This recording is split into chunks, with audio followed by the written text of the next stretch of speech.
El Señor Todopoderoso de la creación.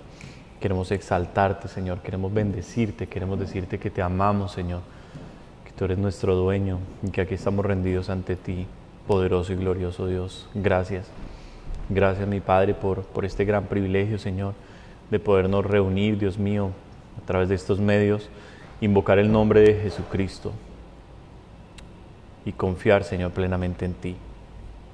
Te damos gracias, maravilloso Dios, y te exaltamos. En el nombre de Jesús te exaltamos, Señor. Aleluya. Aleluya. Y amén. Bendito sea el Señor. Les damos la bienvenida a todos en esta tarde preciosa. Muy contentos de estar con ustedes acá desde London, Ontario, Canadá. Les saluda este siervo del Señor. Mi nombre es Pastor Carlos Andrés Talero. Y vamos a tener hoy un tiempo de meditación en la palabra de Dios. Vamos a revisar un tema importante, un tema bien importante el día de hoy. Y el título del mensaje el día de hoy es Cristianismo, una religión muerta, con un signo de interrogación. Cristianismo, una religión muerta. Vamos a estar revisando algunos artículos que estuve imprimiendo para poderlos compartir con ustedes. Y vamos a estar examinando algunas declaraciones de personas reconocidas que han negado su fe, que se han declarado como ateos. Se han declarado también algunos reconocidos personajes como ahora enemigos de la Biblia. Y bueno, vamos a estar revisando todos estos temas, a ver qué es realmente lo que está sucediendo con el cristianismo, qué es lo que está pasando, si realmente el cristianismo se está acabando, si es otra religión más. Vamos a estar revisando todo esto a través de la palabra del Señor y vamos a pedirle a Dios que nos guíe, que nos dirija en todo lo que vamos a estar hoy hablando, discutiendo. Vamos a comenzar con las recientes declaraciones del hijo de un pastor muy reconocido aquí en Norteamérica, el pastor John Piper. También es un muy reconocido teólogo, pero su hijo Abraham Piper ha estado ganando más y más seguidores en las redes sociales, en redes sociales como TikTok. Ya tiene, en los últimos meses, está superando ya el 1.000.000 de seguidores. Sus videos, los videos de Abraham Piper, están causando sensación en TikTok. Tienen cientos de miles de likes. Y bueno, ¿qué es lo que está haciendo este hombre? Tiene un apellido bastante famoso porque Abraham Piper es el hijo de John Piper, un muy reconocido teólogo. Pero Abraham Piper está ganando seguidores por sus videos en los cuales él se burla de la Biblia, en los cuales él ridiculiza al cristianismo y en los cuales él habla como de niño se le llevaba a la iglesia, como de niño se le enseñó la religión cristiana, y él hace mofa de las historias que están en la Biblia. Hace mofa de las historias como la de Jezabel, cuando es empujada por los eunucos de una torre y cae y los perros la comen. Hace mofa de diferentes historias en la Biblia, ridiculiza la Biblia, y él hace ver al cristianismo como una religión impositoria, una religión que se impone a los niños, que se impone a los jóvenes. Y entre los que se declaran como ateos y enemigos del cristianismo, pues Abraham Piper está ganando seguidores a diario. Entonces, no es el único reconocido que se está levantando en estos momentos. Otro hombre también reconocido aquí en Norteamérica, el profesor Paul Maxwell, el autor de un libro reconocido, el libro Desiring God o Deseando a Dios. Este profesor canadiense, profesor de seminario, en los meses anteriores renunció a su posición dentro de un reconocido seminario bíblico y teológico, y hace poco se ha declarado como ateo. Ha expresado a través también de los medios sociales que ya no cree más en Dios. Y se están sumando otras personas que declaran en las redes sociales que ya no creen en Dios. Entonces, desde la perspectiva del mundo, esto es aplaudido y es celebrado por aquellos que ven al cristianismo como una religión, como tal vez un fanatismo, como tal vez algo en lo que la gente cae en un apasionamiento, en un emocionalismo.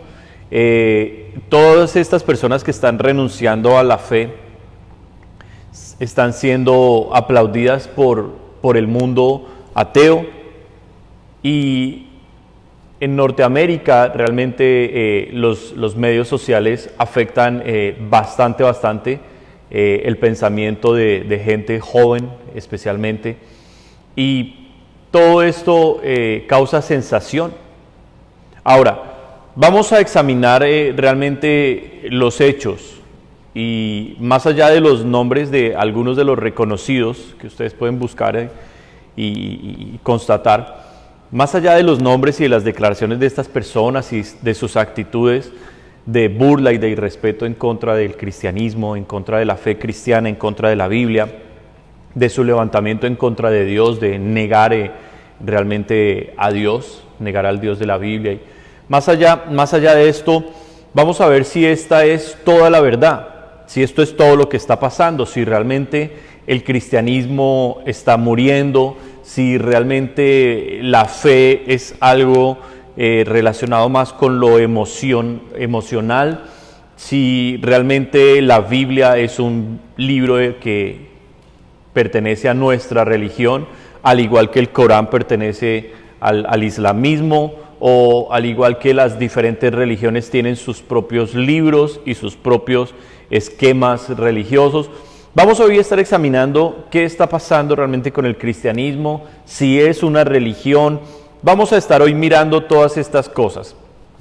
Así es que les acabo de hablar la parte negativa, lo que hoy estamos enfrentando con respecto a nuestra fe, nosotros los que nos declaramos cristianos, aquellos que hemos reconocido a Jesucristo como el Hijo de Dios, aquellos que hemos venido ante Dios arrepentidos de los pecados, que nos hemos bautizado en agua, que hemos sido bautizados por el Espíritu Santo, aquellos que hemos sido regenerados, nuestro corazón ha sido transformado, nuestra mente ha sido transformada por el poder del Evangelio.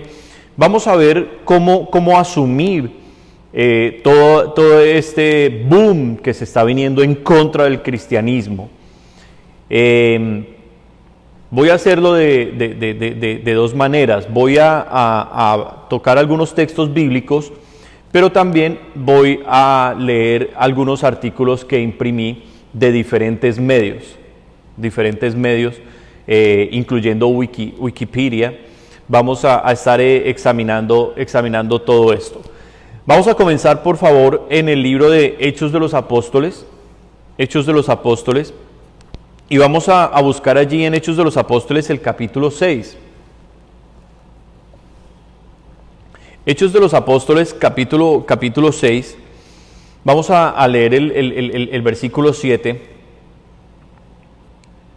y vamos a comenzar desde lo que la palabra de Dios nos dice, que fueron como las primeras conversiones, y cómo fue ese fenómeno no solo espiritual, sino ese fenómeno social, político, económico, como la fe cristiana, la fe en un hombre llamado Jesús de Nazaret, un hombre que su origen era judío, un hombre que era humilde, que había sido el hijo de un carpintero, como ese hombre con sus enseñanzas y con su vida había transformado el momento en el que él había vivido. ¿Y qué estaba sucediendo? Desde allí vamos a comenzar a revisar qué es esto del cristianismo.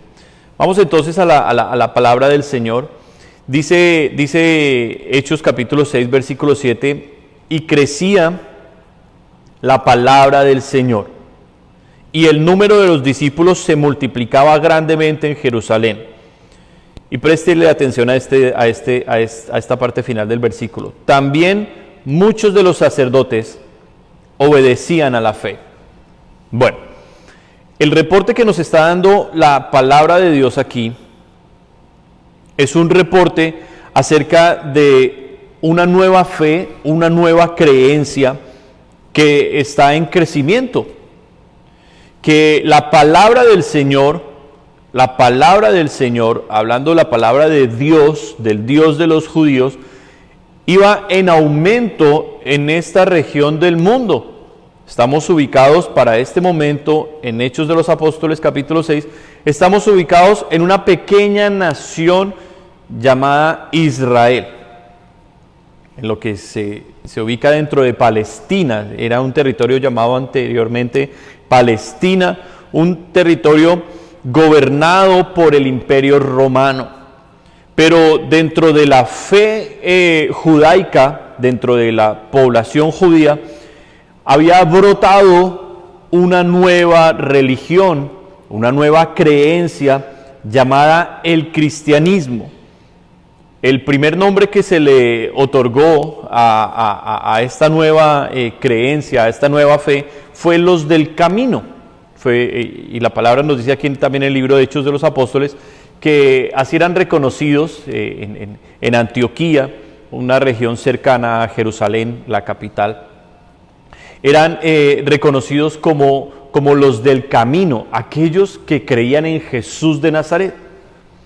Y algo estaba pasando con estos hombres y mujeres que no tenían miedo de la persecución de los propios judíos para aquel tiempo, judíos fariseos, judíos saduceos, todo lo que era la autoridad espiritual religiosa de esta raza llamada la raza hebrea, la raza judía.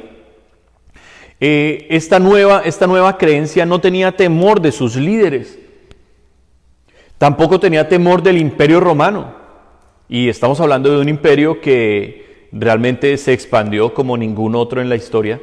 Estamos hablando de un imperio que logró derrotar naciones muy poderosas, otros imperios muy poderosos, y un imperio bastante cruel, un imperio experto en la tortura. Eso fue el Imperio Romano, expertos en la guerra, en la arquitectura y en la tortura. Entonces, este grupo de personas que en su inicio contaba con algunos pocos seguidores, este grupo comenzó a crecer y a crecer y a crecer de una manera inesperada. Y para este momento, después de la muerte, a través de la crucifixión de su líder, de un hombre llamado Jesús de Nazaret, había sido crucificado, sentenciado a muerte y crucificado. Después de la muerte y resurrección de este hombre, la fe crecía más y más. Este hombre, Jesús de Nazaret, había sido reconocido por un ministerio de aproximadamente 3 años. La historia no se puede precisar si fueron los 3 años realmente. La historia nos da a nosotros un ministerio entre 1 año y 3 años aproximadamente. Pero en este periodo de tiempo, en estos meses, En estos años de ministerio de Jesús de Nazaret, un hombre sencillo, judío, que con su predicación estaba desafiando a la gente a vivir lo que la Biblia hebrea decía en aquel tiempo.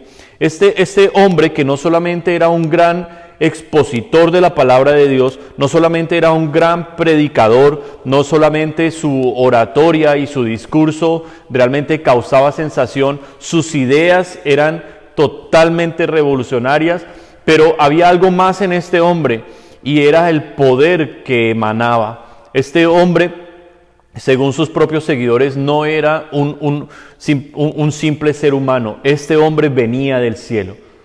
Este hombre venía del cielo, este hombre era Dios mismo. Y los milagros que él hacía demostraban que realmente en él había un poder superior a cualquier otro poder conocido. Los judíos contaban con la Biblia hebrea, con una recopilación de libros llamada el Tanaj, que tenía en la Torá los 5 libros de la ley de Moisés, pero también tenía los otros escritos, como los libros poéticos, también tenía los libros históricos y los libros de los otros profetas. Los judíos eran gente muy religiosa, gente muy pegada a sus creencias. Los judíos habían visto en la Biblia hebrea, habían visto una revelación de Dios a través de ángeles, una revelación de Dios a través de una palabra profética en un cumplimiento y una exactitud formidable, asombrosa. Entonces, por eso los judíos eran muy aferrados a sus tradiciones, muy aferrados realmente a sus rituales, a su religión. Y para este momento en el cual la Biblia hebrea había profetizado la venida de Dios a la tierra en forma de un hombre, para este momento los hebreos estaban viendo el cumplimiento de esa profecía en perfección. ¿Por qué? Por los tiempos, por los detalles de la profecía y por la forma en que este hombre llamado Jesús de Nazaret estaba cumpliendo al pie de la letra lo que profecías de 400, 500 y hasta más años atrás se habían dado acerca de él. Este hombre, después de cientos de años de profecías, las estaba cumpliendo en su perfección. Por eso mucha gente estaba del judaísmo comenzando a poner su fe, su confianza en este nuevo líder llamado Jesús de Nazaret, el hijo del carpintero José. Mucha gente estaba creyendo y este versículo nos dice, y crecía la palabra del Señor. Bueno, ¿cómo crecía la palabra del Señor? El Cristo resucitado, aquel hombre llamado Jesús resucitado, ¿siguió predicando? No. Lo que sus discípulos que permanecieron con él en estos años de ministerio, lo que sus discípulos estaban haciendo era seguir el mensaje que él les había enseñado. Pero junto con el mensaje venían las mismas demostraciones de poder que este hombre había hecho. Es sorprendente. Entonces ya no solo había un líder reconocido como la cabeza de esta nueva organización llamado Jesús de Nazaret, sino que este líder, que ya no estaba a los ojos de ninguno, que según sus seguidores había subido al cielo, ahora este líder había depositado su poder, su espíritu en cada uno de los hombres y mujeres que venían a él y le creían. O sea, había una reproducción de este hombre Jesús de Nazaret en cientos y miles de personas. Un crecimiento asombroso en unos porcentajes asombrosos. En cuestión de pocas semanas, los seguidores de Jesús de Nazaret pasaron de ser alrededor de unos menos de 100, pasaron a ser 3,000 en el primer discurso de uno de los hombres de Jesús de Nazaret llamado Pedro. Pasaron a ser 3,000, hombres que creyeron en Jesucristo, en Jesús como el Mesías. La palabra Jesucristo, Cristo es la palabra griega, o la palabra que se deriva de la palabra griega Christus, que significa el Mesías. ¿Y qué es Mesías? Bueno, Mesías es la traducción de otra palabra hebrea, que es la palabra Meshiach, que significa el ungido de Dios. Entonces la palabra Jesús, Cristo, que es la que nosotros comúnmente mencionamos, Jesús Cristo, significa Jesús el ungido de Dios, o Jesús el Hijo de Dios, o Jesús el escogido de Dios. Entonces, aquellos que estaban creyendo en Jesús como el Cristo, o en hebreo sería como el Mesías, Jesús el Mesías de Israel, la promesa de Dios al pueblo de Israel, aquellos que estaban viniendo y creían en Él, experimentaban un fenómeno, una transformación en su vida, salían de los rituales, salían de las tradiciones judías y pasaban ahora a la esfera de la transformación en su vida, en transformar su pensamiento, en transformar su corazón, en experimentar una libertad verdadera, en experimentar un crecimiento en sus vidas, una explosión de vida dentro de ellos, en la cual la gente dejaba sus profesiones, la gente dejaba sus casas, dejaba sus pertenencias con tal de ir y hablar a otros acerca de Jesús el Mesías. Y esto estaba pasando no por cientos, sino por miles. El primer discurso de Pedro se convierte en 3,000. Segundo discurso de Pedro se convierte en 5,000. Y de a miles y miles comienza a crecer la fe en este hombre llamado Jesús de Nazaret. Es algo impresionante. Pero el aspecto que les dije que le prestáramos atención acá, en el versículo 7, en donde dice, y crecía la palabra del Señor, y el número de los discípulos se multiplicaba grandemente en Jerusalén. O sea, en Jerusalén estaban creciendo por miles, por miles. Y cuando decimos que estaba creciendo por miles, no era que se identificaban con la creencia de ellos, es que ellos venían y se bautizaban en el agua, que era la ordenanza que Jesús de Nazaret, el líder de esta nueva religión o cultura, esta fe, que es la palabra correcta, les había ordenado. En Marcos, se los voy a leer yo, pero pues para los que les gusta escribir, en Marcos capítulo 16, versículos 15 y 16, este hombre, el líder de la fe cristiana, les había ordenado a sus discípulos o aprendices, a sus primeros seguidores, les había ordenado esto, versículo 15, y les dijo, id por todo el mundo y predicad el evangelio a toda criatura. El evangelio era la palabra de Dios que encontramos aquí en el capítulo 6, versículo 7 de Hechos de los Apóstoles. Y dice, el que creyere, versículo 16 estoy leyendo, el que creyere y fuere bautizado será salvo, mas el que no creyere será condenado. O sea, él había puesto una condición en cuanto a la salvación del alma. Ahora estamos entrando en términos de fe a la vida eterna. Y él había puesto, los que quieran entrar a la vida eterna y vivir juntamente con Dios para siempre, deben creer en el evangelio y deben bautizarse. Bautizarse en agua, era la inmersión. Tenía que sumergirse completamente la persona en agua, con unos líderes de la misma fe, que en el nombre del Padre, del Hijo y del Espíritu Santo lo bautizaban. Esto está en Mateo capítulo 28, versículos 19 y 20, donde el mismo Jesús habla y dice que se deben bautizar en el nombre del Padre, del Hijo y del Espíritu Santo, y da la orden de ir y hacer discípulos, o sea, no solamente predicar el evangelio, sino hacer discípulos, hacer otros aprendices que sigan haciendo lo mismo.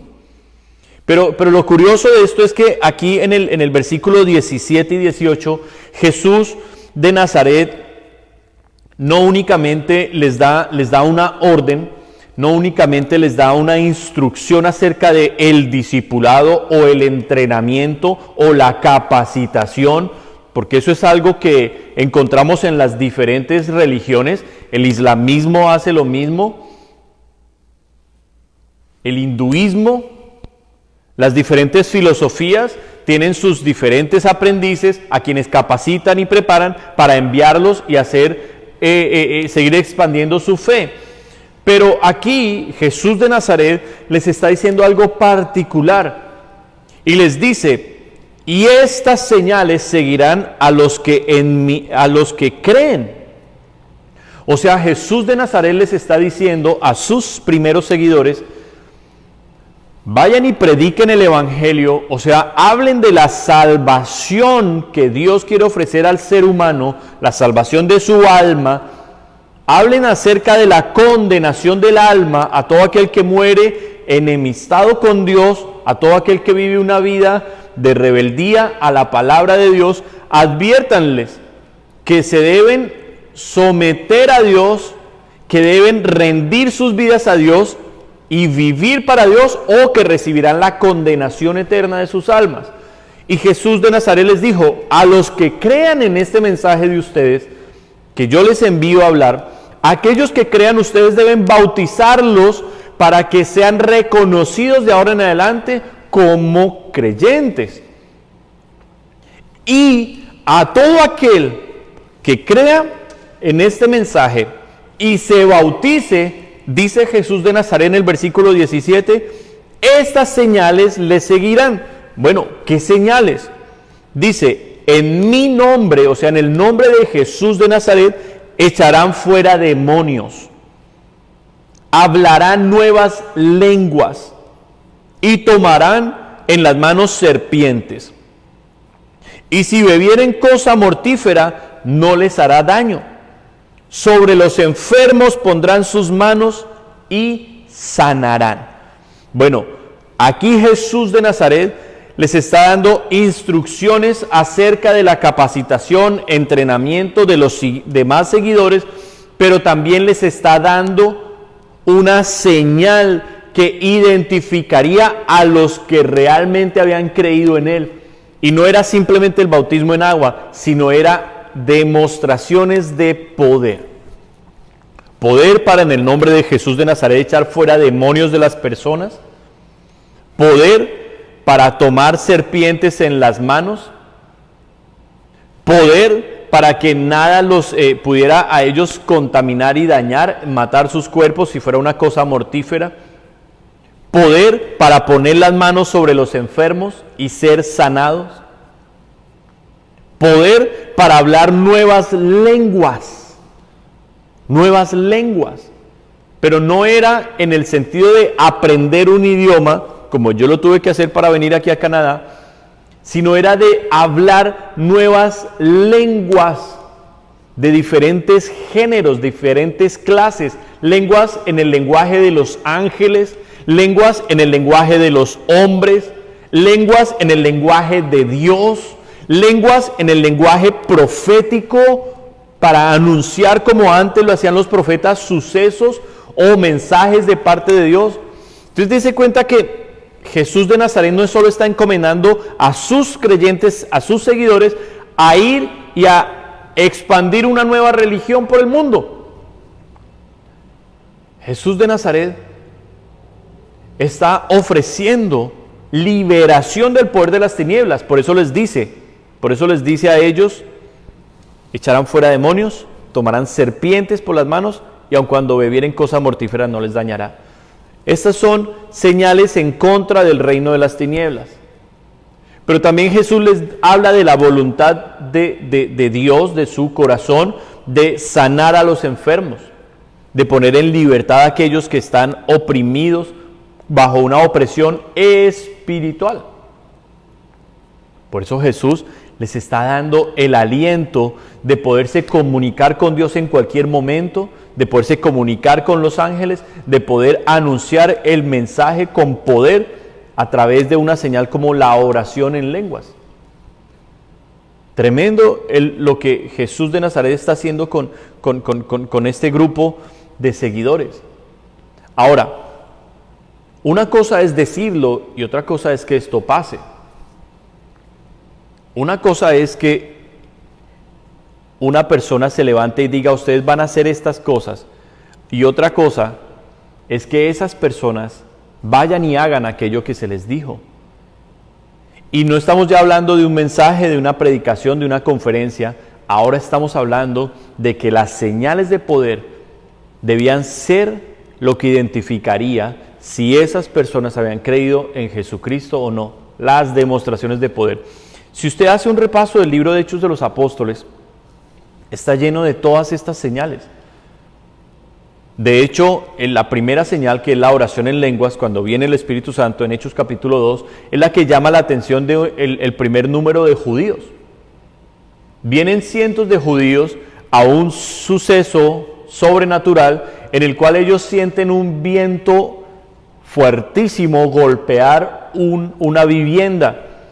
Y cuando vienen a mirar qué ha sido este estruendo y encuentran fuego del cielo sobre la cabeza de 120 hombres y mujeres, dicen que es este fenómeno sobrenatural y les escuchan hablar lenguajes que no comprenden. Algunos de ellos sí tienen comprensión, otros no.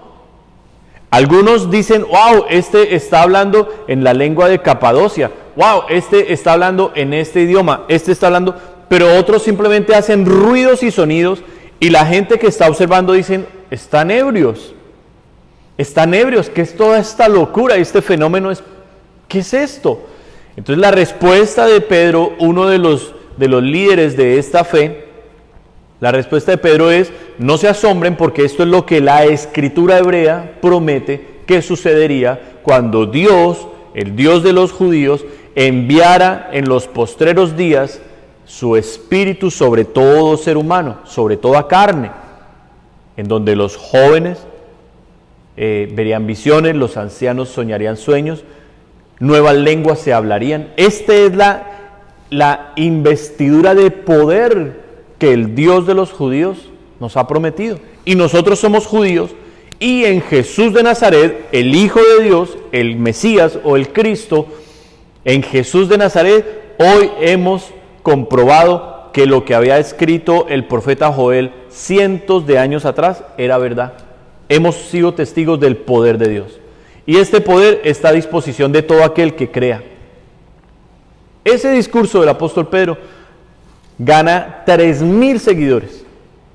Pero pocos días después, el apóstol Pedro, junto con otro apóstol llamado Juan, discípulos de Jesús de Nazaret, se van al templo judío, a una de las jornadas de oración y de venir a ofrecer culto a Dios, como era tradición de los judíos. Y en ese transcurso, cuando ellos llegan allí, encuentran en un lugar a un hombre paralítico de nacimiento. Está pidiendo dinero, esa era su profesión, pedir dinero.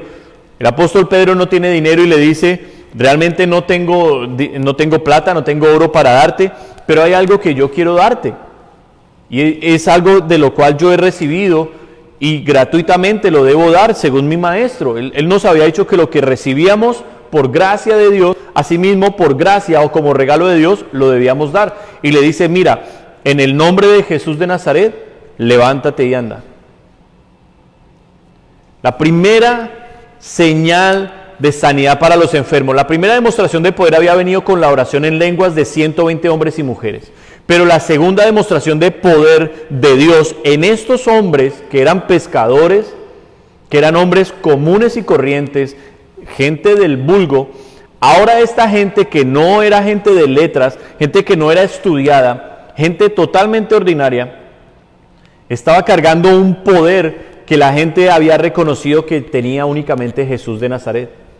Pero ahora ellos, sus seguidores, en ausencia de Jesús, ahora sus seguidores tenían este mismo poder. Y viene esta demostración, la primera sanidad, a través de las manos de Pedro a los ojos de todo el mundo, ya sin Jesús de Nazaret a la vista de ellos.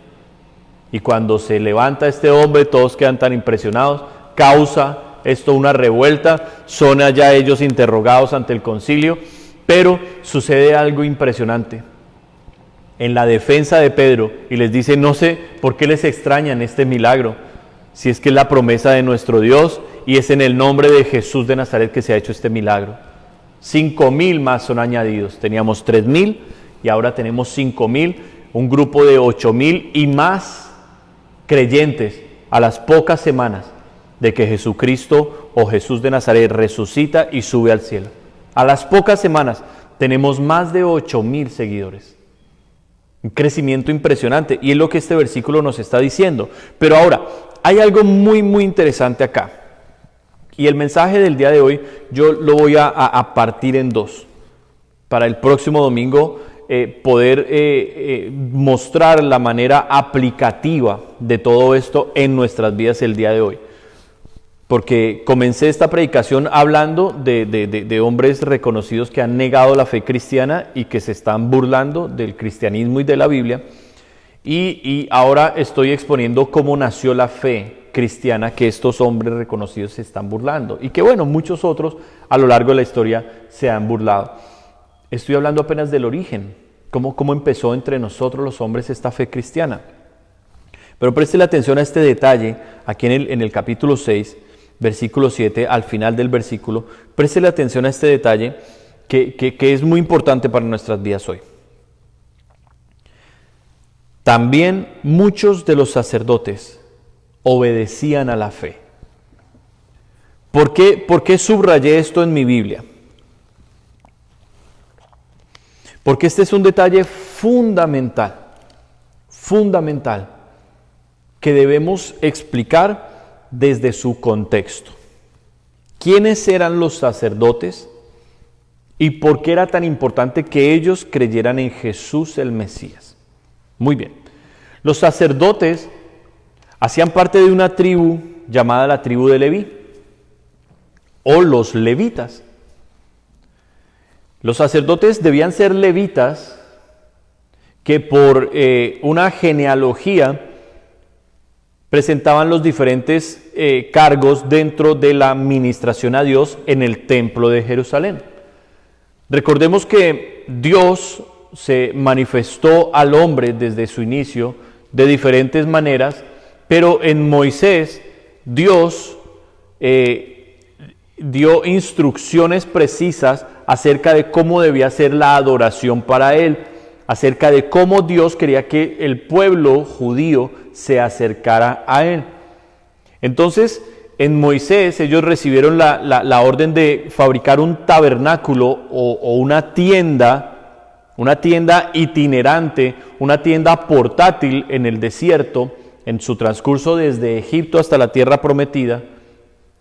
Ellos debían elaborar un campamento, un tabernáculo, en el cual, bajo todas las especificaciones de Dios, ellos se podrían acercar a Dios, pero únicamente a través de los sacerdotes, que eran esta tribu especial de Leví.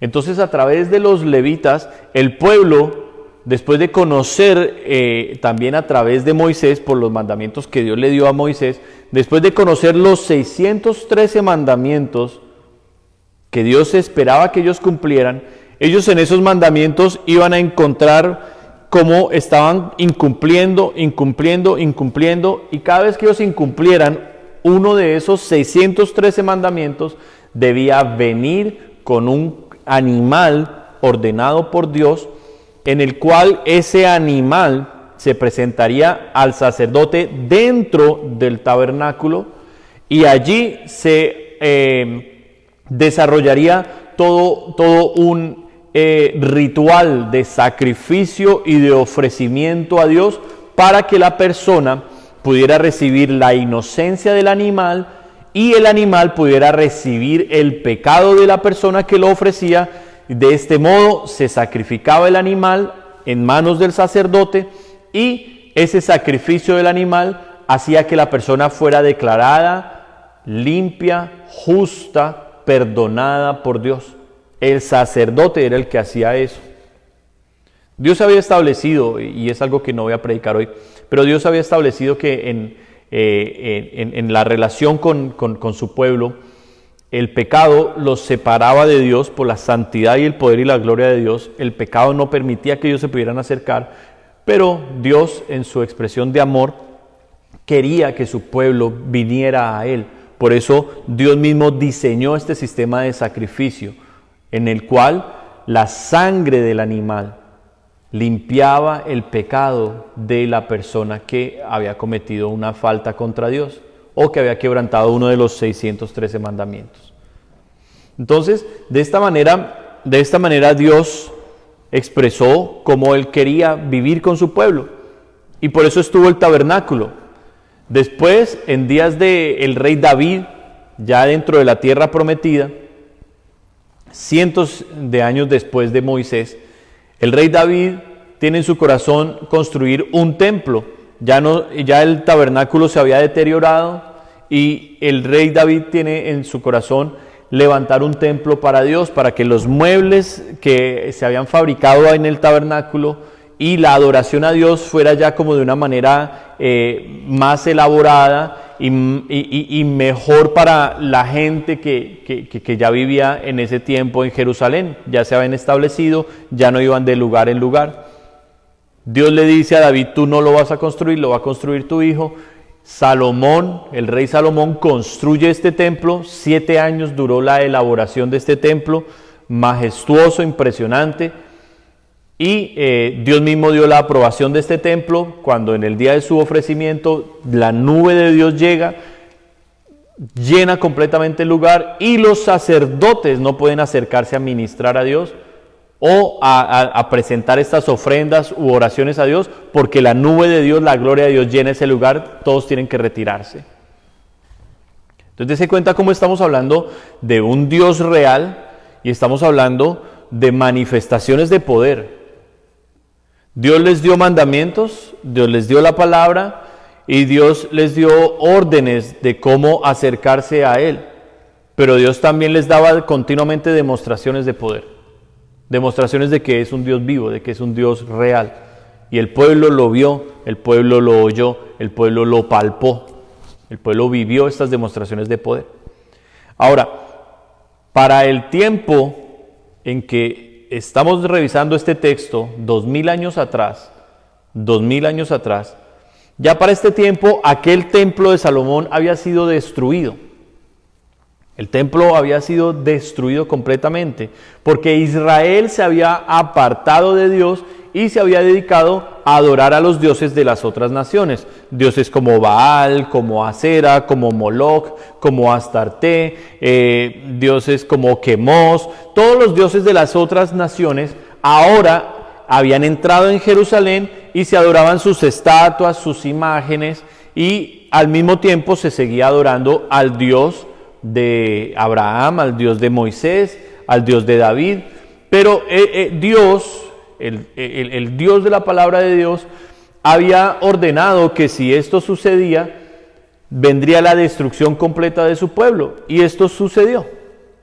Finalmente vino el imperio de Babilonia, destruyó, arrasó completamente la ciudad de Jerusalén, destruyó completamente el templo, fue demolido, y desapareció en la historia un artefacto impresionante que hasta el día de hoy causa realmente muchísima curiosidad entre los expertos, porque este artefacto es incomparable. Les estoy hablando del Arca del Pacto.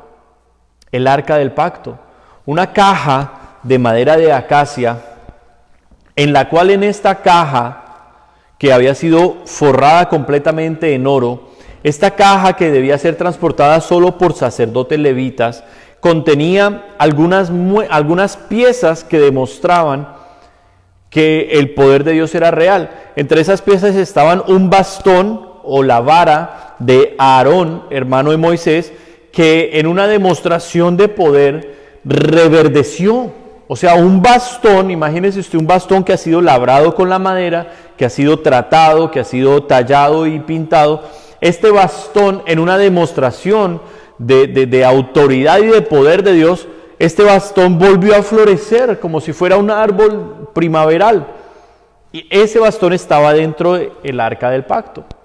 Pero no solo estaba la vara de Aarón, estaba también el maná, aquel pan del cielo que caía día tras día para alimentar al pueblo en el desierto durante 40 años. Había muestras del maná allí también. Y estaban las tablas de piedra en las cuales Dios con su propio dedo había escrito los mandamientos de Dios.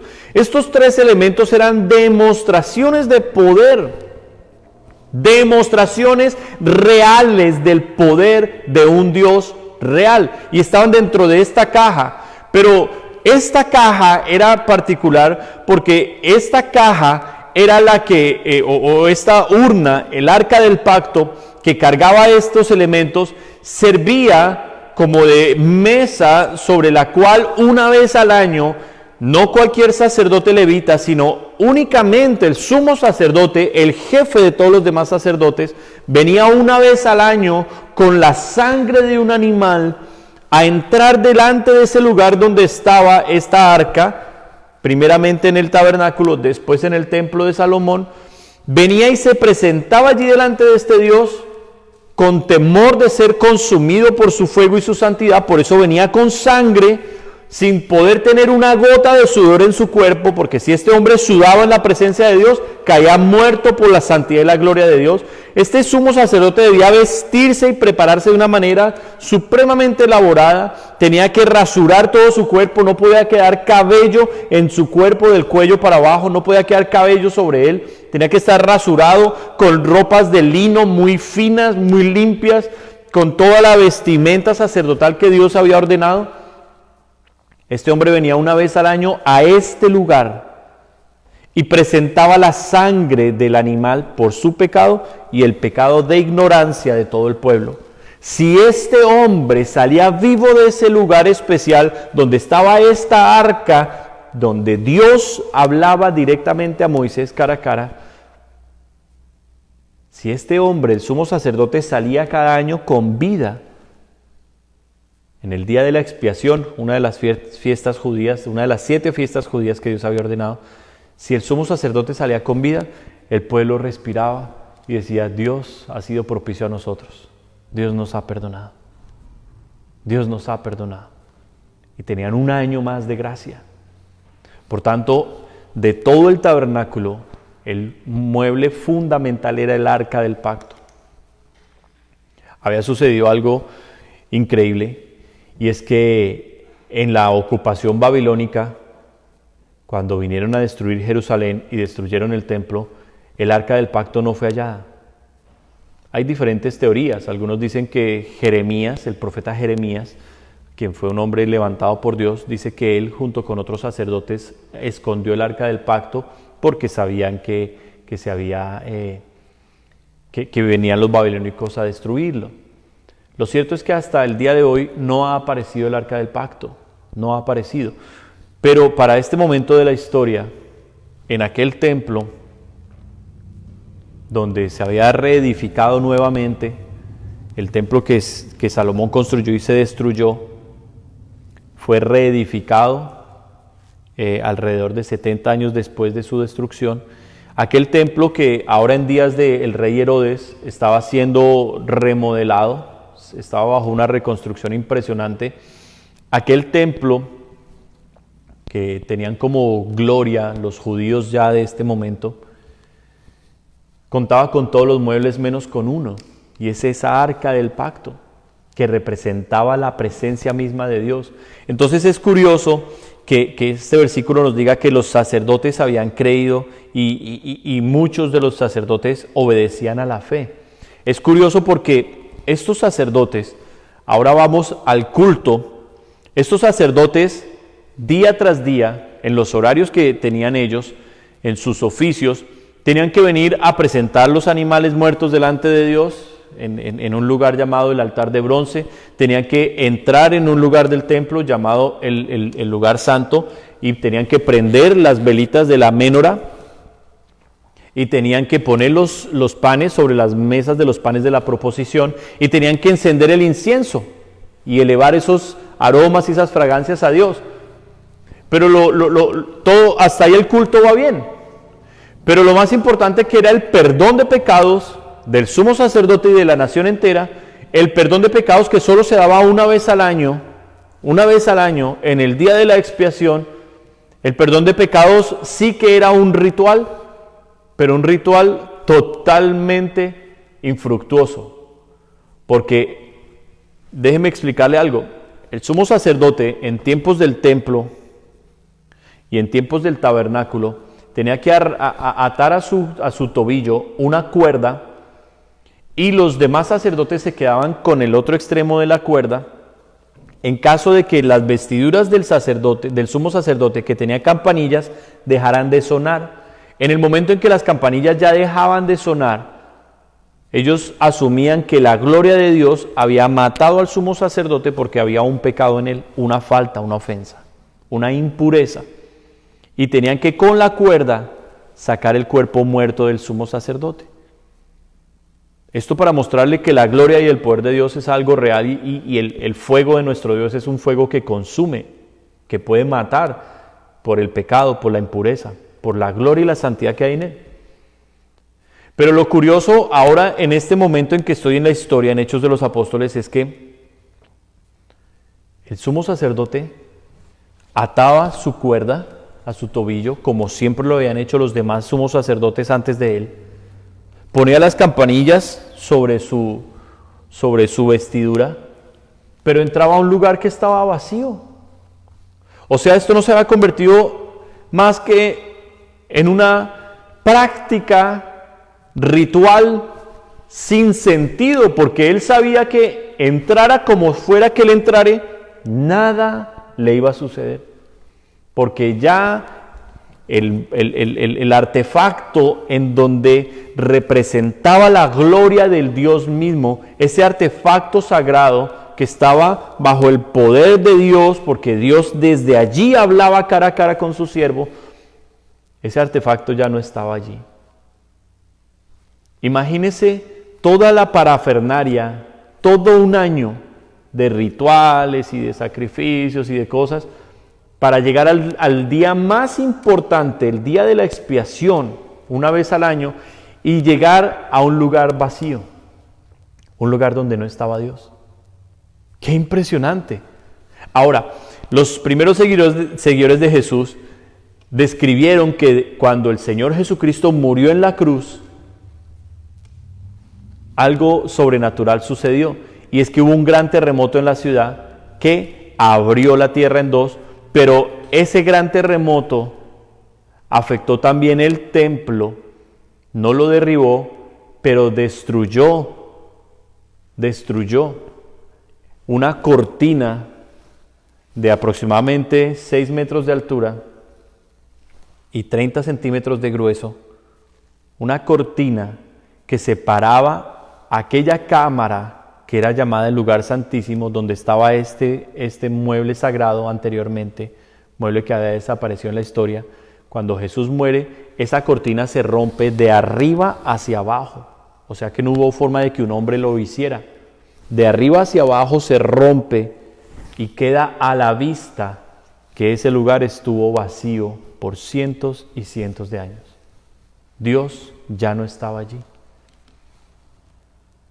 Es por esta causa que cuando los sacerdotes ven las demostraciones de poder en hombres ordinarios como Pedro, como Jacobo, como Andrés, como Juan, como Mateo, como Bartolomé, como Natanael, cuando ven demostraciones de poder en hombres comunes y corrientes, que no eran levitas, que no eran sacerdotes, que no eran reyes, ve las demostraciones de poder que la Biblia hebrea les había prometido a ellos.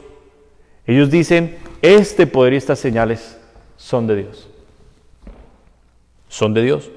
Ahora, permítame ir a un versículo aquí en Juan, capítulo 3. Juan, capítulo 3, en el cual vamos a entender por qué el poder de Dios es tan impresionante y tan necesario en esta cuestión de la fe, tan importante en la fe. Mire lo que dice Juan capítulo 3. Juan capítulo 3, versículo 1 y 2. Había un hombre de los fariseos que se llamaba Nicodemo. Recuerde que los fariseos era uno de los dos grupos religiosos que había, que gobernaba la parte de la tradición y de las creencias judías en aquel tiempo en Palestina. Unos eran los saduceos y otros eran los fariseos. Entonces este hombre de los fariseos que se llamaba Nicodemo, un principal entre los judíos, o sea, no era simplemente un sacerdote o un ministro más, no.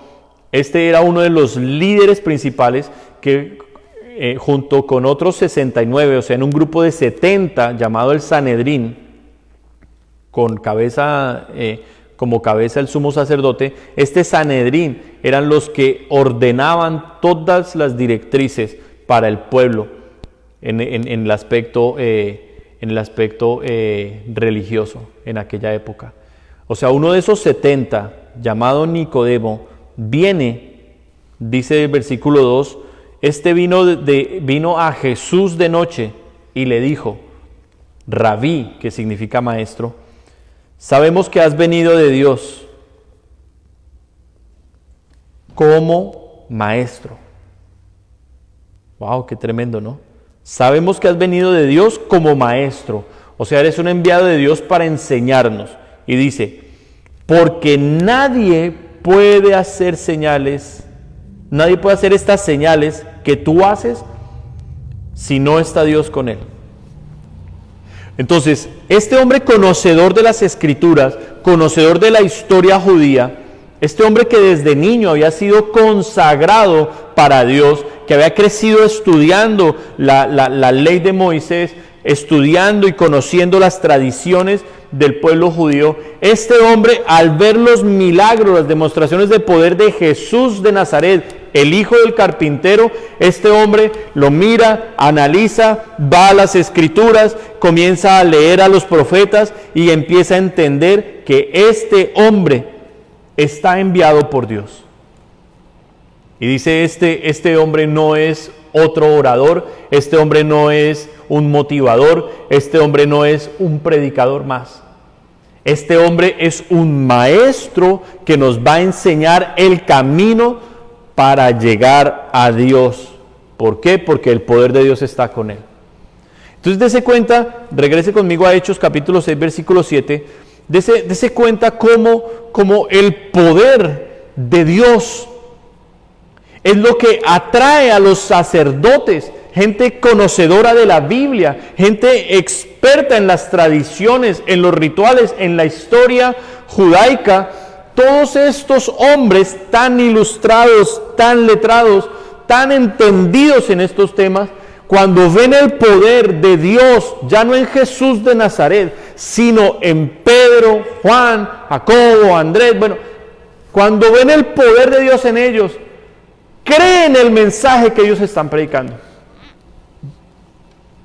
Creen en ese mensaje. ¿Y cuál es ese mensaje?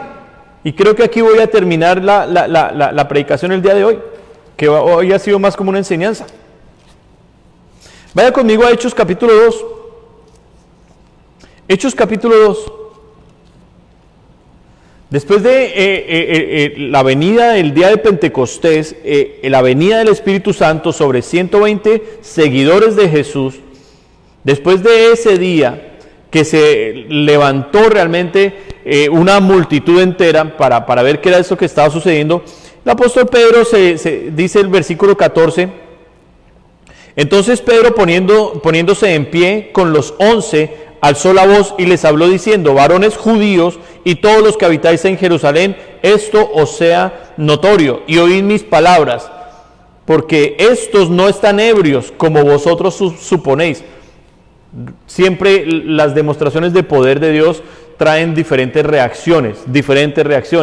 En el corazón que realmente tiene fe y que ha buscado a Dios, la demostración de poder de Dios trae convicción de pecado, del pecado que hay en uno, trae humillación, trae arrepentimiento, trae dolor, pero trae también anhelo de Dios, trae el deseo de ser salvo, trae el anhelo de querer conocer a ese Dios. Pero en otros el poder de Dios se manifiesta de una manera más impactante y los puede literalmente tumbar al suelo, y allí vienen y los demonios son expulsados, allí vienen sanidades físicas, allí vienen visiones, palabras proféticas, el poder de Dios los impacta de una manera diferente, mientras a uno los convence de pecado y les da el deseo de seguirlo, a otros sobrenaturalmente los liberta, los sana, les habla, pero en otros que no tienen su corazón recto delante de Dios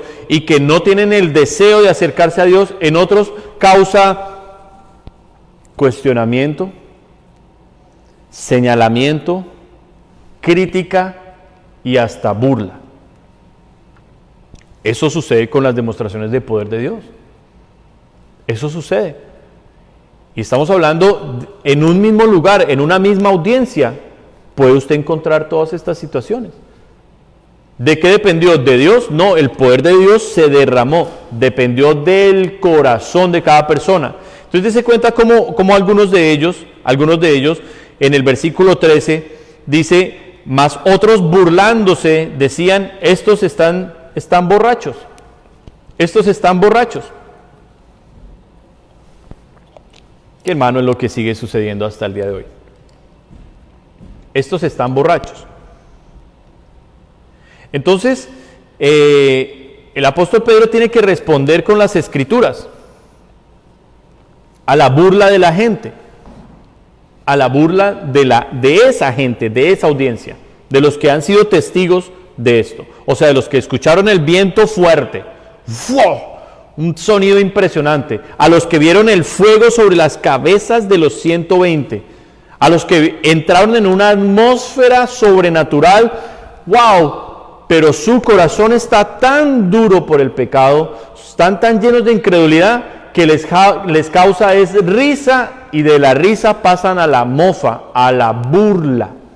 Y dicen, esto no es otra cosa más que un espectáculo de borrachos. Es la expresión de algunos de ellos. Ahora, dése cuenta como Abraham Piper y como este señor Paul Maxwell, ex profesor de un seminario bíblico, autor del libro Desiring God, Deseando a Dios, como estos junto con otros, de pasar simplemente a la evaluación, al análisis, han pasado a la crítica y de la crítica a la burla. A la burla. Entonces, lo que nosotros debemos examinar es qué clase de personas son las que están retrocediendo en el cristianismo y quiénes son los que hoy se están burlando de nuestra fe cristiana. Eso es lo que tenemos que evaluar. ¿De dónde provenían ellos? Si fueron personas que un día experimentaron el poder de Dios, o qué clase de personas eran. Porque, mis hermanos, en Norteamérica la tasa de crecimiento del cristianismo es la más baja en todo el mundo. Y para eso quiero leerle parte de lo que fue pues, la investigación que hice. Voy a ir ya a artículos que yo descargué y que imprimí. Un artículo que me impresionó bastante se llama 7 tendencias sorprendentes en el cristianismo mundial en el 2019. Este es un artículo del 2019. Dice, en lugar de evaluar el cristianismo desde una perspectiva local o incluso nacional, porque esto fue escrito por un autor estadounidense, un punto de vista global puede proporcionar una mejor imagen del estado de la fe. Bueno, pare ahí. ¿Cuál es este fenómeno que se dio con el cristianismo en el 2019, en el 2020 especialmente con Donald Trump? Donald Trump se declaró como un hombre cristiano, lo cual solo Dios y Él lo saben, porque Jesús dijo que nos guardáramos de los falsos profetas que vienen a nosotros con vestidos de oveja, pero por dentro son lobos rapaces, y Jesús nos dijo, por sus frutos los conoceréis. O sea, no todo el que le dice al Señor, Señor, Señor, yo soy cristiano, verdaderamente lo es. Fue la advertencia de Jesús. Entonces, este Donald Trump, que se declara como presidente de Estados Unidos a favor de los cristianos, y él mismo como un cristiano, comete una cantidad de barbaridades bajo la fe, y el movimiento, especialmente el movimiento pentecostal y carismático en Estados Unidos, se produce allí una exacerbación de los sentidos espirituales, si se pudiera llamar así. ¿Qué es esta exacerbación? Profecías. profecías y manifestaciones de Donald Trump. Entonces ellos dicen que Donald Trump es el ungido de Dios, que Dios ha dicho que va a ser 2 veces presidente en 2 periodos, que va a ser utilizado como el libertador, que va a transformar el mundo, y comienzan profecías y todo el mundo a hablar de parte de Dios acerca de Donald Trump. Entonces en el cristianismo en Estados Unidos sufrió este impacto. Mucha gente estaba a la expectativa, esperando si iban a suceder o no las cosas, que finalmente nosotros ya sabemos que no sucedieron, y todo esto produjo más burla que antes, una gran burla, y muchísimos, cientos y miles, desertaron la fe cristiana a causa de las falsas profecías, lo cual pues es algo que también sería bueno examinar por qué sucedió eso. Dice el artículo: el Centro para el Estudio del Cristiano Global en el Seminario Teológico Gordon Conwell publica regularmente el estado del cristiano global. La evaluación de sus investigaciones y predicciones proporciona una imagen alentadora y potencialmente sorprendente para el estado actual y futuro del cristianismo. ¡Wow! Un momento. Comenzamos este tiempo de hoy pensando que por lo que hoy estamos viendo, que en nuestras propias familias, en nuestros conocidos, en nuestras iglesias, aquí en Canadá, en Estados Unidos, mucha gente no quiere ya saber del evangelio, muchos están abandonando las iglesias, muchos están realmente regresando a su vida anterior. Creemos que por eso el cristianismo se está acabando a nivel mundial y creemos que la fe realmente no funciona. Y llegan incluso pensamientos en los cuales cada uno puede llegar a decir: wow, esto no es otra cosa más que una religión. Esto es una religión más, como los mormones, como los testigos de Jehová, como los judíos, como los musulmanes, como los hinduistas, como los mahometanos. Esto no es otra religión más. También tenemos un libro, ellos tienen cada uno su libro, nosotros también tenemos un libro, tenemos nuestras prácticas, tenemos nuestros eventos, nuestras costumbres, como cada uno de ellos también la tiene. Y pues bueno, lo mío pues sí, yo ahí voy, y tal vez me funcione o no, pero pues es lo que yo tengo que hacer porque yo pertenezco a esta religión. Dese cuenta que caemos en el error de juzgar las cosas desde nuestro propio punto de vista, en el núcleo diminuto donde vivimos. Y desde este núcleo pensamos que esa es la verdad. Es lo que este estudio nos está diciendo, que necesitamos ir a la realidad mundial y que vamos a encontrar, dice, una predicción alentadora y potencialmente sorprendente para el estado actual y futuro del cristianismo. Y da 7 puntos, no los voy a leer todos los 7 puntos, voy a leer algunos, en donde dice, punto número 1, el cristianismo está creciendo más rápido que la población. A nivel mundial, el cristianismo está creciendo a una tasa del 1.27%. Actualmente hay 2.500 millones de cristianos en el mundo. La población mundial, 7.700 millones, está creciendo en una tasa del 1.20%. Entonces, la tasa crece en 1.20, el cristianismo en 1.27. Bueno, hay 7 puntos ahí favorables. Crecemos más rápido que la tasa de natalidad. O sea, no es que simplemente haya más cristianos porque tenemos más hijos cristianos, no. Esto está sucediendo en el Islam, en los Sikhs y en los hindús. Estos 3 grupos tienen el crecimiento más rápido, pero su crecimiento más rápido, que llega a superar a los seguidores de Jesús en porcentaje, no supera los números. Impresionante. Lo que nos está queriendo decir es que el crecimiento del Islam, de los Sikhs y de los hindús es porque ellos se reproducen en familias. La tasa de natalidad de ellos es mayor que la de los cristianos.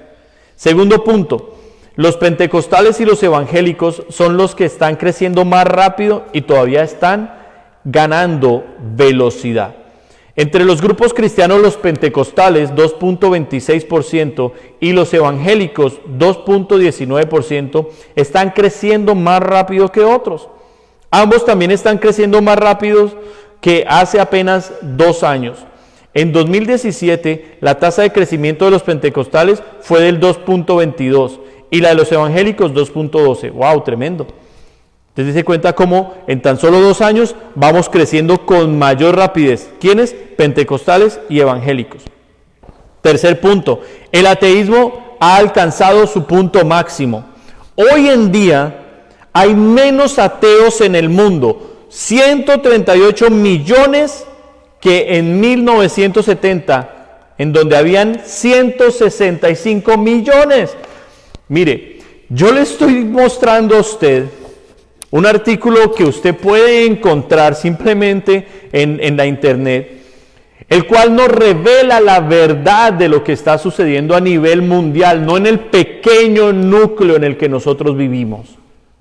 Porque si nosotros queremos conocer la verdad, tenemos que ser un poquito juiciosos en estudiar más, en profundizar más, en apartar nuestros sentimientos, en dejar nuestra ceguera y en esforzarnos para encontrar lo que realmente está pasando. Si verdaderamente el cristianismo es una religión muerta o si es poder de Dios.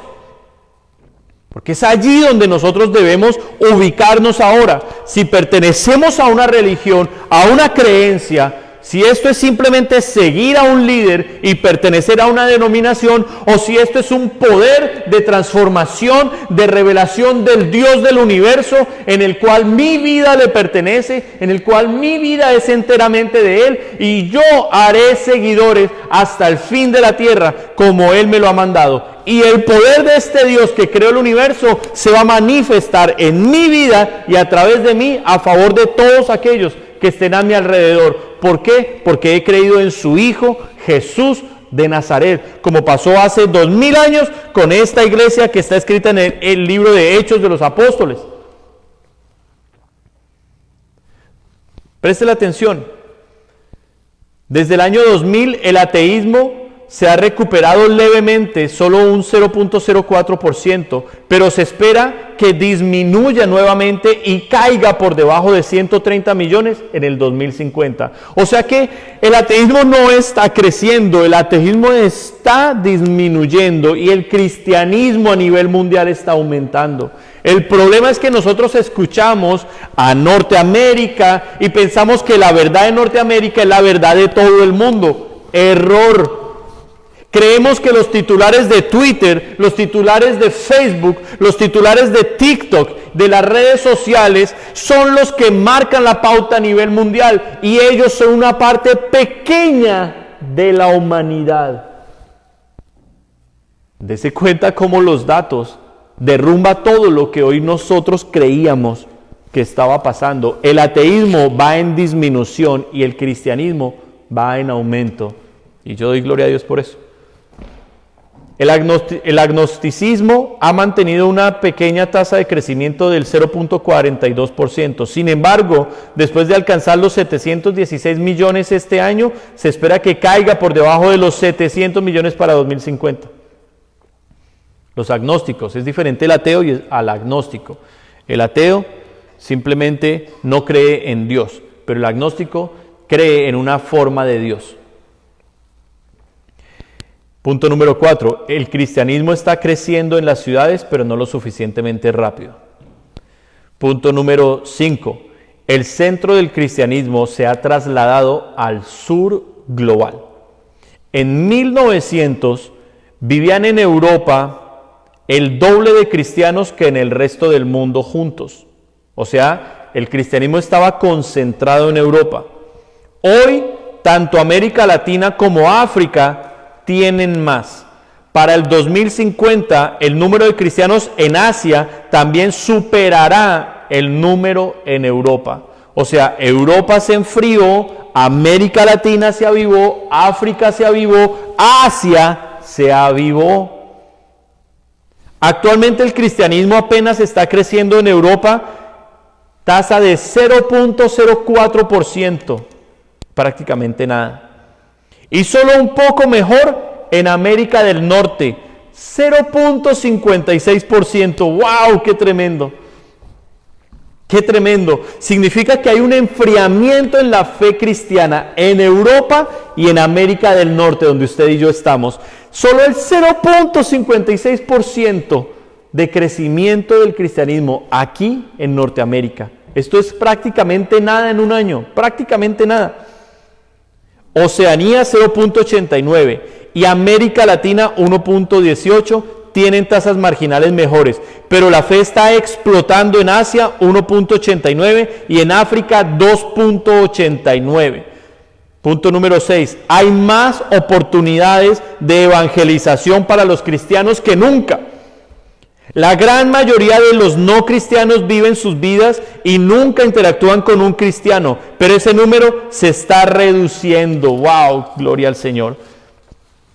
En 1900 solo el 5.5% de los no cristianos conocía a un cristiano. Hoy eso ha crecido al 18.3%. Qué impresionante, mis hermanos. Y siguen los datos, y siguen los números, y siguen los números. Más de la mitad de la población mundial en 1900, o sea el 54.3%, no estaba evangelizada. Ese porcentaje continúa reduciéndose, cayendo al 28.4% en 2019. Impresionante, mis hermanos. Voy a terminar con esto acá, acerca de lo que está pasando en África. Según un estudio de 2018, esto es otro artículo, según un estudio de 2018 del Seminario Teológico Gordon Conwell, en África viven más cristianos que en cualquier otro continente, con 631 millones de cristianos. ¡Wow! Tremendo. El estudio también afirma que América Latina tiene el segundo número más alto de cristianos, con 601 millones de cristianos, mientras que Europa tiene el tercero más alto, con 571 millones de cristianos. Dice, ahora hay casi 685 millones de cristianos en África, con 760 millones esperados para el 2025.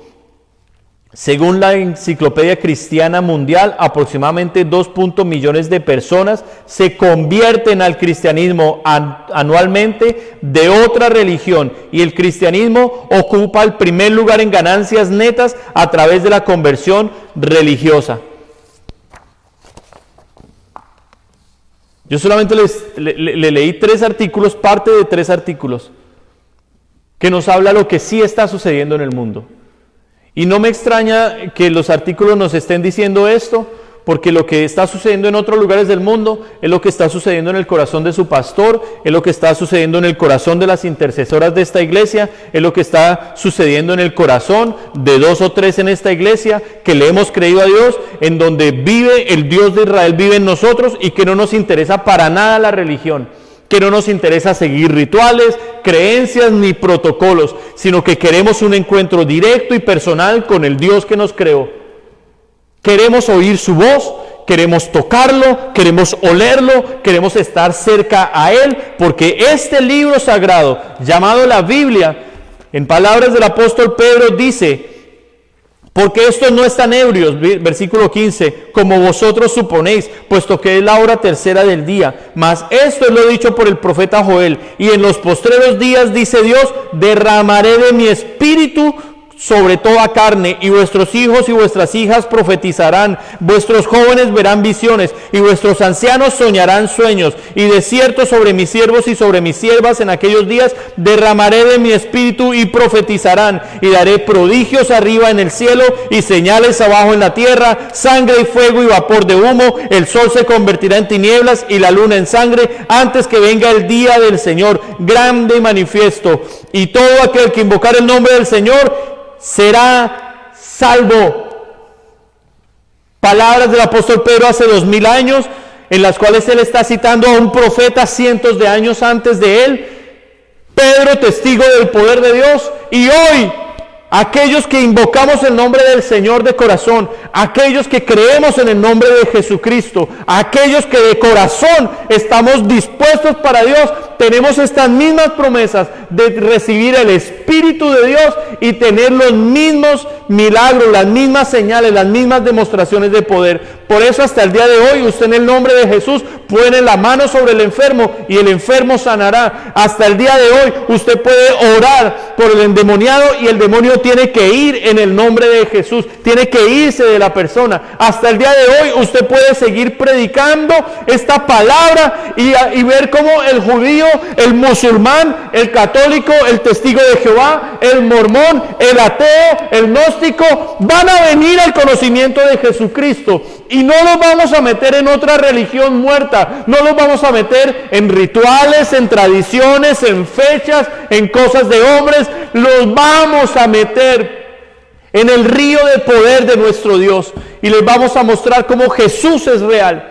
Jesús habla, sí, Jesús habla, Jesús sana, Jesús limpia de pecados, Jesús restaura una vida, Jesús cambia un corazón, Jesús transforma una familia. Cuando Él entra en un hogar, hace su obra. La ha hecho en estos 2000 años desde que fundó su iglesia, la ha hecho desde el inicio de la creación que Él mismo levantó y lo seguirá haciendo hasta el día en que Él regrese. Y nosotros, su iglesia, estamos puestos aquí para que ese mismo poder siga fluyendo.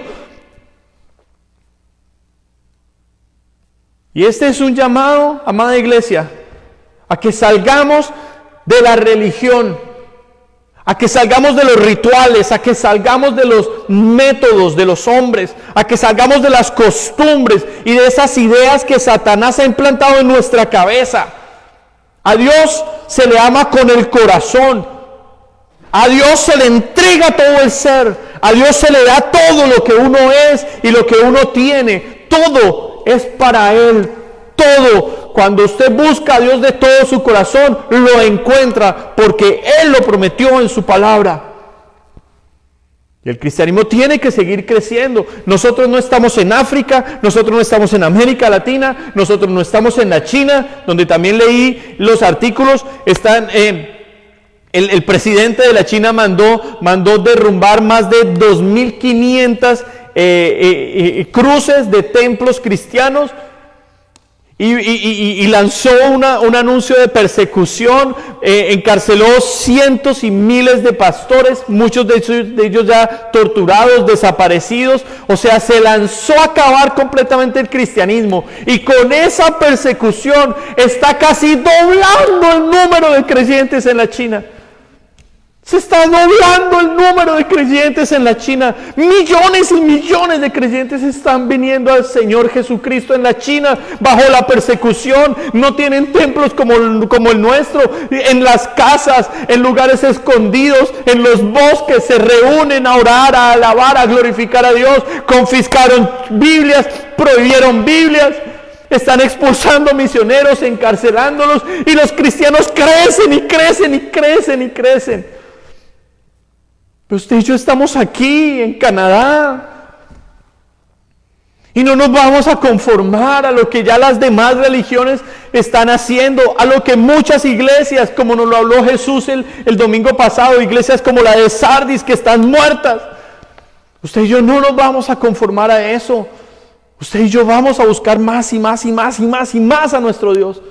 Y más pasión, y más fuego, y más oración, y mayor fe. Y ustedes, los que no han recibido el Espíritu Santo, lo van a pedir con más fuerza. Señor, dame tu Espíritu, dame tu Espíritu, dame tu Espíritu. Tu palabra dice que si yo creo, recibiré el don del Espíritu Santo, recibiré el don del Espíritu Santo, recibiré tu fuego, seré transformado, seré cambiado, seré un nuevo hombre, seré una nueva mujer. Será mi vida, Señor, dispuesta para ti.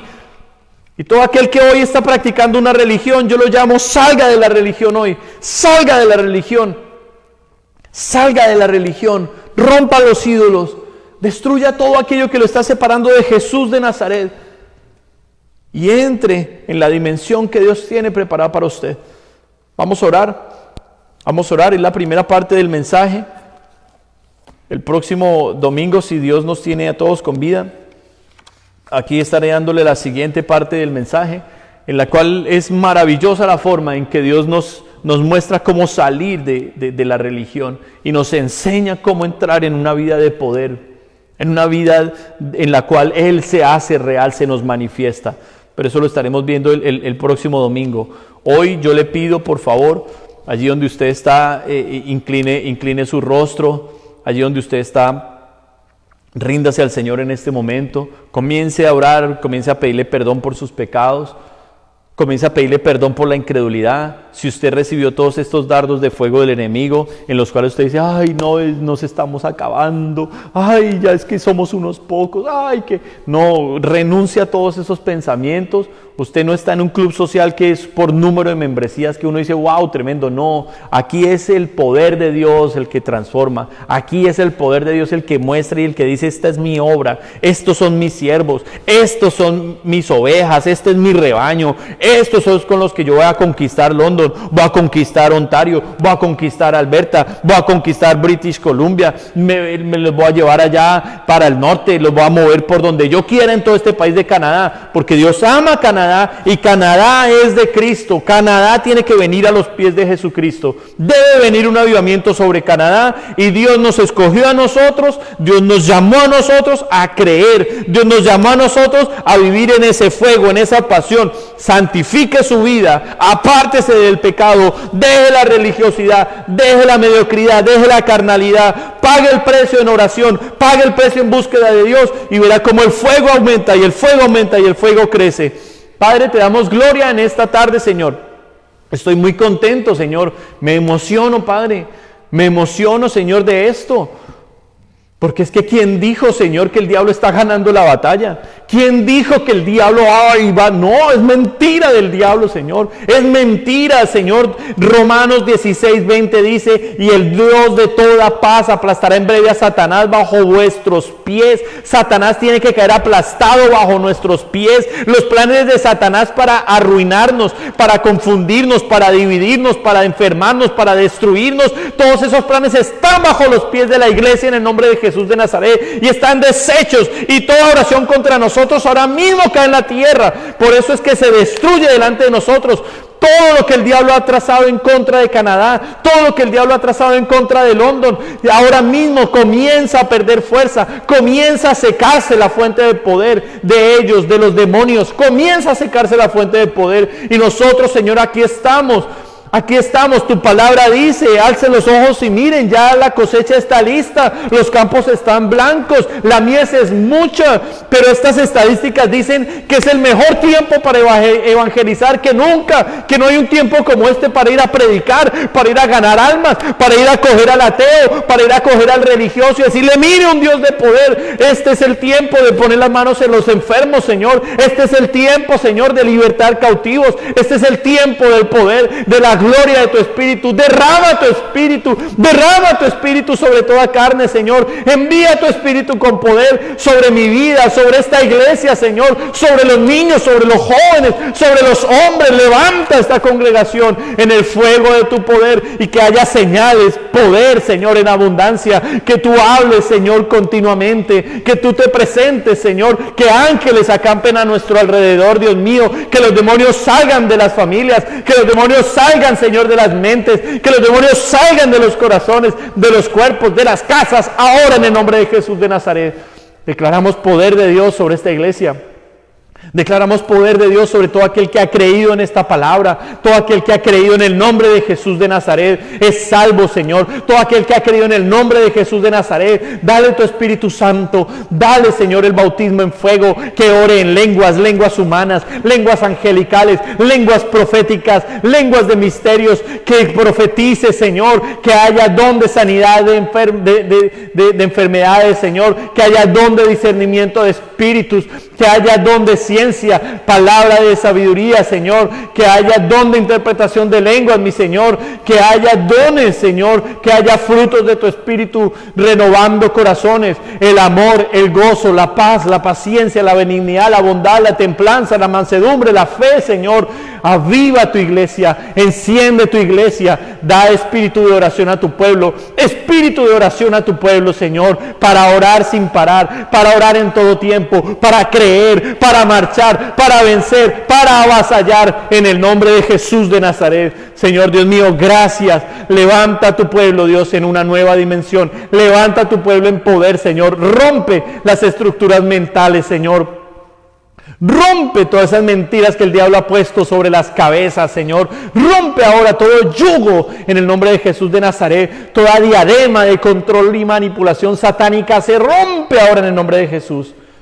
Y hay poder de Dios, poder de Dios, poder de Dios. En el nombre de Jesús de Nazaret, te pido, Señor, pon tu mano sobre todo aquel que se encuentra enfermo en medio nuestro. Pon tu mano de poder, de sanidad, Señor, ahora. Y que haya sanidad para ese cuerpo en el nombre de Jesucristo. Gracias, Dios. Gracias, Señor. Antes de terminar, queremos decirte que sí te creemos. Que sí te creemos. Y usted que está en casa, yo le pido, por favor, dígale al Señor, yo sí te creo, Señor. Dígale al Señor, yo sí te creo. Yo sí creo en lo que dice tu palabra. Yo sí creo en lo que tú me has hablado. Y sé que tú vas a hacer una obra poderosa en mi vida. Dígaselo al Señor. Dígale, yo sí te creo, Jesús. Yo no me voy a conformar a este tiempo. No me voy a conformar a este mundo, Señor. No, yo quiero más de ti. Dígaselo a Jesús. Hoy Jesús no está buscando su perfección. La perfección está solo en Él. Pero hoy Jesús está buscando su disposición. Que usted se disponga, que usted le crea. Niños, díganle al Señor, yo te creo. Díganselo al Señor de corazón, yo te creo, Jesús. Yo quiero el Espíritu Santo. No solo los niños acá, los niños que están allí en casa. Díganle al Espíritu Santo, bautízame, Espíritu Santo. Hazme nacer de nuevo, Espíritu Santo. Cambia mi corazón, Espíritu Santo. Háblame, Espíritu Santo. Muéstrame la palabra de Dios, Espíritu Santo. Hazme vivir el reino de los cielos, Espíritu Santo. Gracias, Dios mío. Gracias. No queremos una religión muerta y seca, Señor. Queremos tu poder habitando en medio nuestro, Dios. Dios de la creación. Dios de Abraham, de Isaac y de Jacob. Grande eres, Señor. Aleluya. Gracias por tu presencia, mi Dios. Gracias. En el poderoso nombre de Jesucristo. Gracias.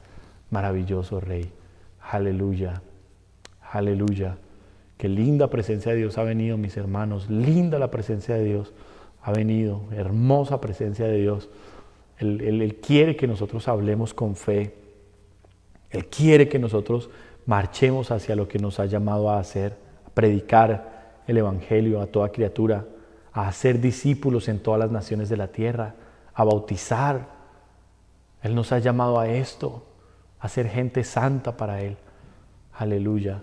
Gracias, Dios. Te pido también, mi Padre, que por favor bendigas a cada hermano y hermana que con un corazón obediente y generoso ha querido, Señor, dar para tu obra los diezmos, las ofrendas, mi Señor, que se han recibido, que cada uno ha presentado ante ti. Ahora yo lo traigo delante de ti, Dios, para que tú lo bendigas, para que tú les recompenses a cada uno su obediencia a tu palabra, su generosidad. Multiplícales, mi Dios. Y permite, Señor, que esta obra pueda seguir, Señor, seguir creciendo en todos los aspectos. Permítenos, Señor, seguir ayudando a mucha gente. Anhelamos, Señor, tu reino. Y anhelamos, Señor, que todo lo nuestro se use para tu gloria. En Cristo Jesús. Tomo tu autoridad para atar todo demonio de retaliación y de venganza, enviarlo al abismo en el nombre de Jesús de Nazaret. Toma autoridad, Señor, para que los espíritus que salieron de incredulidad los atamos. Todo demonio de enfermedad, todo demonio de inmundicia, de división, todo demonio de pesadez, de opresión, es atado y enviado al abismo. De error, de falsa doctrina, de falsa profecía, es atado y enviado al abismo en el nombre de Jesús de Nazaret. Y te damos gloria, mi Señor, y gracias y alabanza, Señor, en Cristo Jesús. Gracias, precioso Dios. Aleluya.